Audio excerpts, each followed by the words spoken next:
Сайн уу? Ерөнхий боловсролын номт нарийн сургуулийн монгол хэлний багш Сүрэн байна. Хүүрнэмжийн онцлог сэдв гал санааг тайлбарлах сэдвтэй 6 дугаар ангийн монгол хэлний хичээлээс төлөвлөе. Хичээлийн зорилго хүүрнэмжийн онцлогийг таньж сэдв гал санааг тодорхойлох аргад суралцах. Хичээлийн зорилт эхэд задлал хийн хүүрнэмжийн онцлог шинжийг тодорхойлох, эхийн сэдв гал санааг тодорхойлох дасгал дадлага ажил. За нэгдүгээр алхам маань эхэд задлал хийн хүүрнэмжийн онцлог шинжийг тодорхойлох. За гэр гэсэн гарчигтай их байна. Наран саран ээлжилсэн өдөр хоногийн хугацаанд намайг твж төрүүлсэн ачид эхийн минь ариун хэвлийн миний гэр. Их нутгийнхаа шороон дээр энэ бие минь унаад ижи автайгаа хамт амьдран суугаа эсгий гэр миний гэр. 8 наснаас минь намайг хөтлөн нарт ертөнцийн учрыг таниулахаар ариун эрдмийн шимийг атгуулсан алтан өргөө болсон сургууль миний гэр. За энэ их дээр бүгдээрээ задлал хийя. Асуултад хариулан хүүрнэмжийн онцлогийг таний. Тэгэхээр саяны гэр гэсэн их маань хүүрнэмж, тоочмж, хосолсон хэм маяг бүхий их байгаа. За хамгийн эхлээд эхээс хамгийн олон давтамжтай өгүүлэгдэж буй жинхэнэ нэрийг олъё. За энэ хамгийн олон давтамжтай өгүүлэгдэж байгаа жинхэнэ нэр нь бол саяны их дээр гэр гэсэн үг байгаа. Тэгэхээр энэ одоо түлхүүр үгээрээ дамжуулан эхийн сэдв гал санааг одоо тодорхойлоход илүү төхөмтэй болдог байна. Ихэд хэдийн янзын гэрийг дүрсэлсэн байна вэ? За энэ ихэд бол 3 янзын гэрийг дүрсэлсэн байгаа.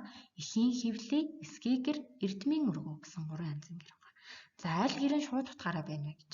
За эхний бадагт байгаа эхийн хэвлийг бол одоо гэртээ бол адилтгсан те тэгэхээр шилцэн утгатай. За дараа нь мөн эрдмийн өргөө болсон сургуулийг гэртээ бас мөн адилтгсан 3 дугаар бадагт байгаа гэр бол за тэгэхээр 2 дугаар бадагт байгаа гэр нь одоо эсгий гэр, миний гэр гэж байгаа хэсэг бол шууд утгаараа байгаамаа.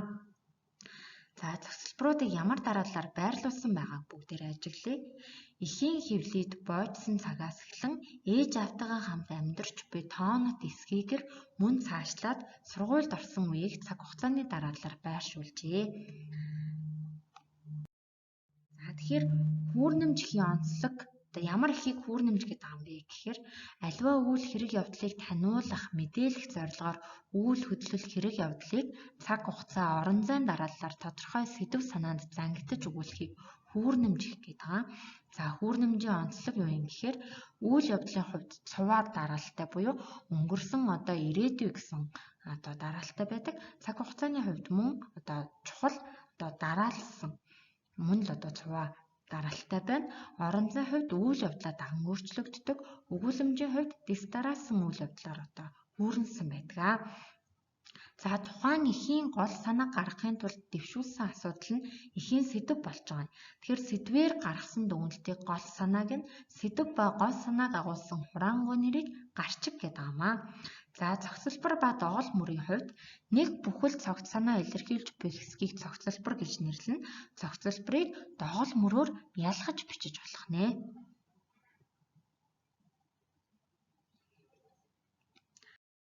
Тэгэхээр хүүхдүүдээ эхийг уншаад даалгаврыг гүйцэтгээрэй. За хон хэрийн өмнөг 2 гэсэн их байна. За энэ эхийг дэвтэртээ тэмдэглэж аваад за дараах 3 даалгаврыг гүйцэтгэх нь байна.